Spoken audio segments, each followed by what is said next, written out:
Hello friends, welcome to my channel. Today is the 14th day for our Palo Alto Training Firewall series.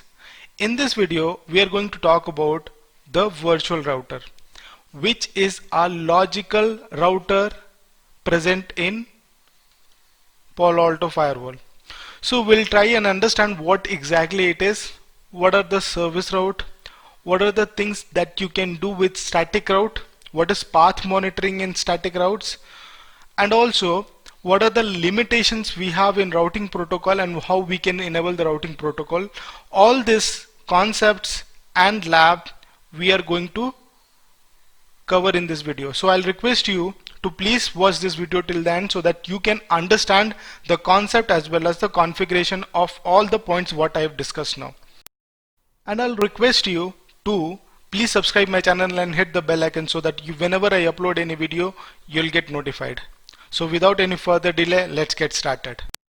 So friends, to understand virtual router, we'll create a topology and we'll try and understand what exactly it is. So let's suppose this is a Palo Alto firewall. Okay, and as the name suggests, we will be creating a logical routers inside the Palo Alto firewall. So we can create one or more logical router inside the Palo Alto firewall. So let's suppose this is virtual router 1 and this is virtual router 2. Now we'll understand why it is needed. So let's suppose I'll just rub this out. Okay, so let's suppose this is a switch and you have invited some third-party vendor to your office to build some software. So you can provide a server access to them to build their application codes or maybe the software or something. At the same time, you have your own internal network as well, where your users are connected. They want to go to internet as well. So virtual router will create their own set of network. So what I mean to say here is that let's suppose if they want to go to internet, they will be following a different routing path, and for third-party vendor they will be using a different routing path, as there is a route segregation that is happening for third-party vendor and internal users as well. So even if somebody is coming from outside, you can also do a segregation of the routes so that they will not be able to route inside your network and they cannot do any illegitimate actions. So it provides security as well, right? And also it provides you a different routing instance inside the Palo Alto, so that when you are going to troubleshoot, you will be troubleshooting with a different routing instance. So that will be very helpful during the troubleshooting time, and it also reduces it. Now, as we have understood what exactly a virtual route is, now we'll try and understand what is service route, so that I can create a lab for you guys and I can show both of them. Later we can just go and understand the static route and routing protocols.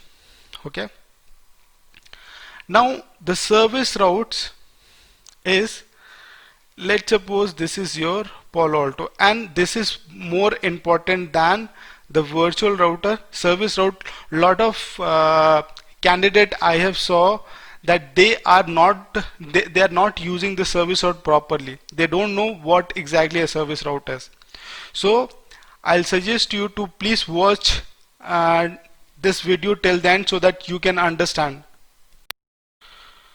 So friends, before getting to the lab, we'll try and understand the topology scenario. So we have internal zone, third-party vendor zone, outside zone, and MGMT as well as the DMZ zone. So third-party vendor and DMZ will be in one VR, and internal and outside will be in another VR. So we'll try and check that whether we will be able to reach internet or not, and from internal whether we will be able to reach the DMZ or not. So we'll try and test that, and we'll see how it works and how we can configure that. And also there is the IP schema that is very simple. So 1.1 belongs to internal, 2.0 belongs to third party, 3.0 DMZ, and 192.168 for management. Okay, so we'll go and access the lab now. So friends, let's jump into the lab, and there is two tasks that we are going to do is creating zones, and two is creating VR, the virtual routers. Okay, so we are going to go to the network, and we'll go to zones, and we'll create outside zone. The zone will be layer 3 type zones. Click OK, and then we'll create DMZ layer 3 zone. Add, there will be internal zone,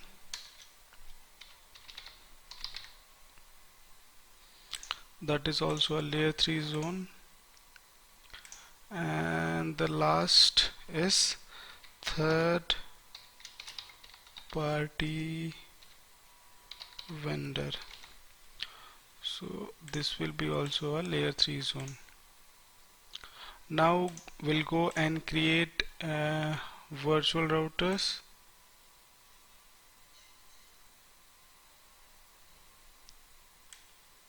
So we'll be configuring the internal and outside both the interface into the default one, and we'll create a new VR which is known as contractor that I have already created. So you just need to create a name, that's it. There is nothing difficult into it. So I'll just show you how to create that.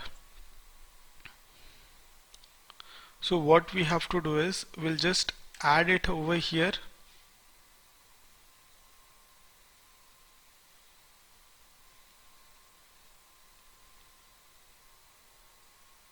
It is taking some time, yeah.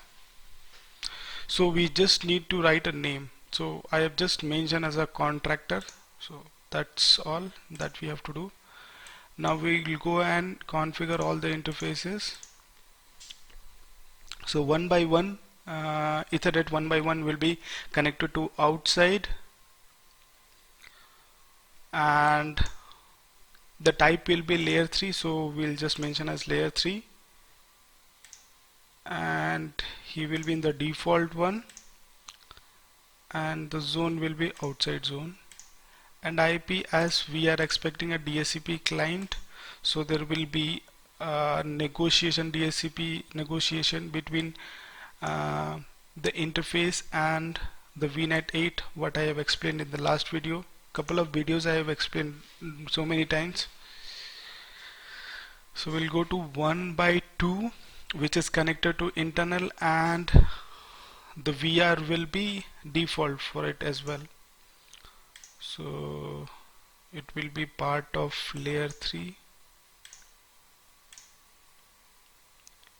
and the VR will be default, and the zone will be internal, and we'll just configure an IP address which is 10.1.1.1/24.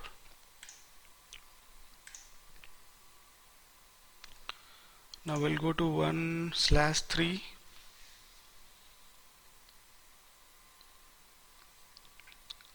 So I guess to understand it more, I request you to watch all the steps. Otherwise, you'll be able to, you'll not be able to configure it properly. So I'll request you to watch each step. So we'll put in the contractor as he is in that interface is in third-party vendor zone.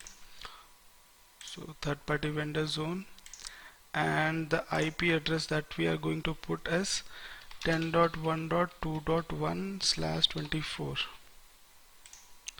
Click OK. And last I will go to the DMZ.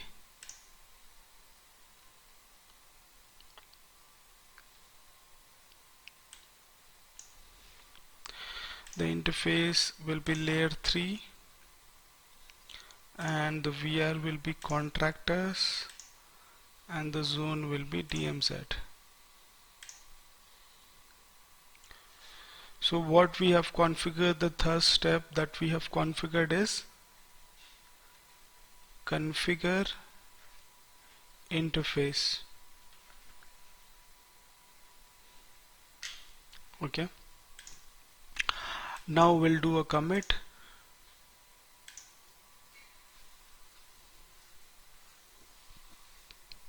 The next thing that we are going to do is we'll create a policy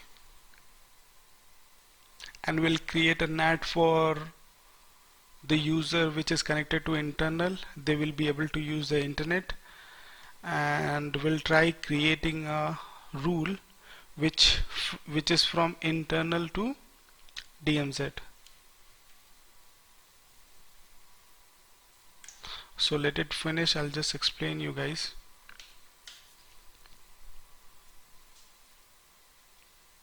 So we have committed successfully. Now we'll go to the policy.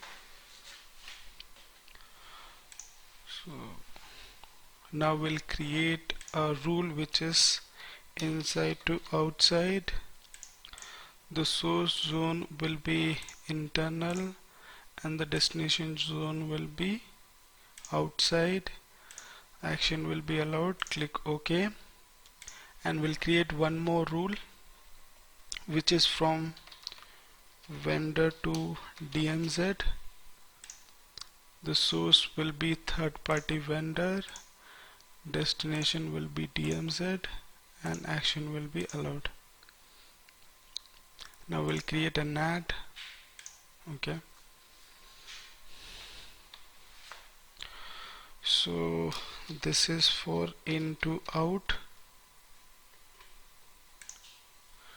and the source zone will be inside, our destination will be outside, and the translated packet we are going to do a pat.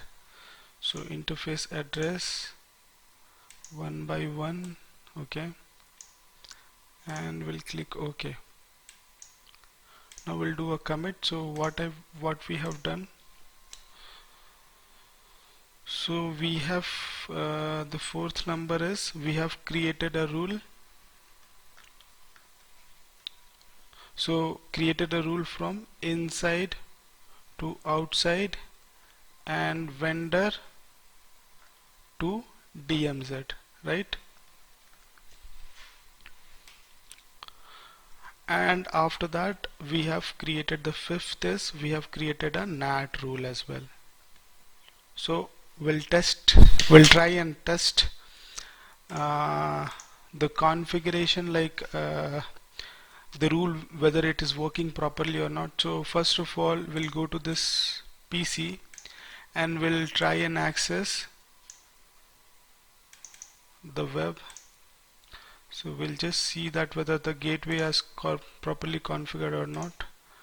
We'll try and access google.com now, as we have already configured the DNS address as well. So we'll try and access. So we are able to access the Google page, and now we'll just see whether it is hitting the proper policy or not. So yeah, it is hitting to proper policy, in and out. Okay, now we'll try and access the DMZ device. So we'll just test it out through ping 10.1.3. I guess it will be 10. So I'll just check that out. What is the IP address of this machine? So 3.10.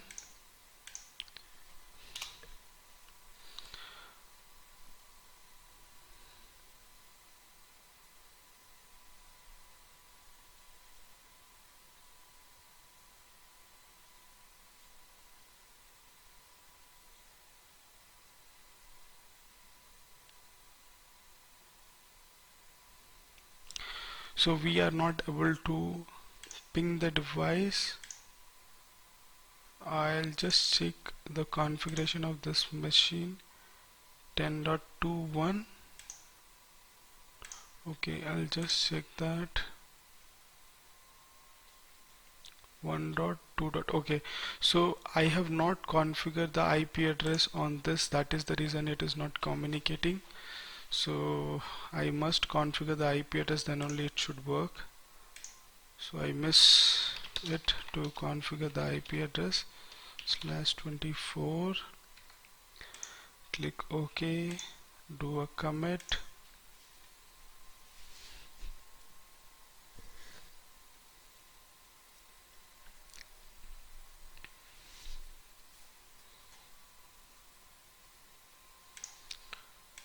Now we'll try again.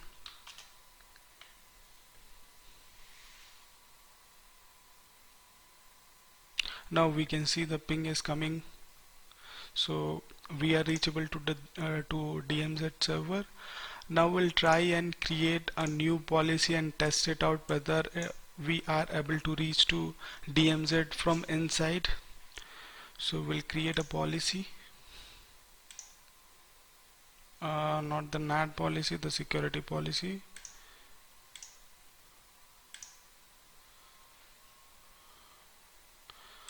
So into DMZ, the source would be internal, the destination will be DMZ, and the action is allowed. So we'll commit that.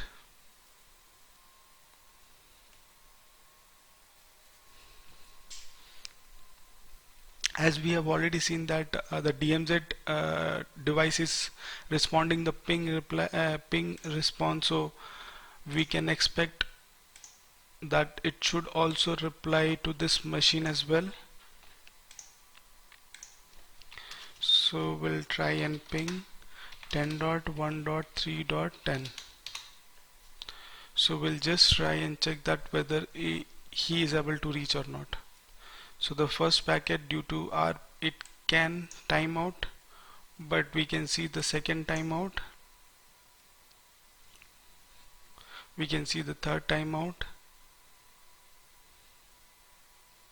and now we are not reachable. So this is because, I'll just show you why it is, because if we go and check the router or the routing, so the internal is in default. So if we go and see the runtime forwarding table, so you will not be able to see the DMZ route over here, because that is created another instance of routing which is there in contractor. So will not be able to reach from one VR to another VR. But yeah, there is a way to reach that.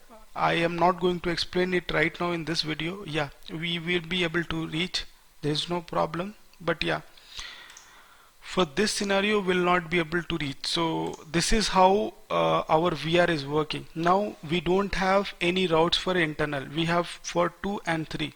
We don't have for 1 and any outside routes. So we'll not be able to use internet. So this is how the VR differentiating or creating another instance of routing table for a different zone, or I can say it creates a different routing instances in a single device. So they can segregate the traffic from internal user to the vendor traffic. Now we'll try and understand the service routes. So where exactly the service routes located? So we have to go to devices, we'll go to the setup, and we'll go to services. Here if we try and understand,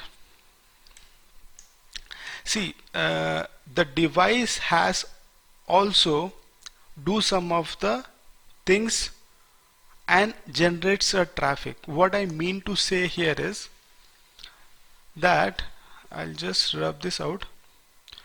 So the PA device have some services which it creates a traffic. What I mean here, that PA also uses the DNS functions, the HTTP functions, the LDAP functions, or any Palo Alto network services. So it generates the traffic and send the traffic toward the DNS server, the HTTP server, or the Palo Alto services to get the UTM updates. How it does? It uses service route configuration. So by default, all the traffic will be used by management interface. So it has a management interface which deals with all the traffic which generated by Palo Alto. It sends through management interface. But like the management interface will not be exposed outside. So basically management interface will not be connecting to internet, but yeah, for some of the traffic what we can do is we can just tell that Palo Alto use another interface. So what we can do over here is, let's say if he wants to check for this, he can use another interface. So I can use any other interface whatever I want.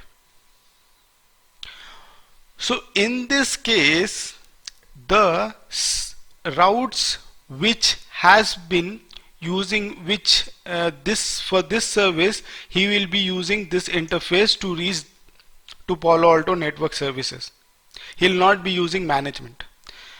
I have seen a lot of guys, they will not be going into the service route and configure, because when they configure, they integrate AD into Palo Alto firewall. They need to select the LDAP traffic, how it should be reachable, which interface the LDAP is reachable.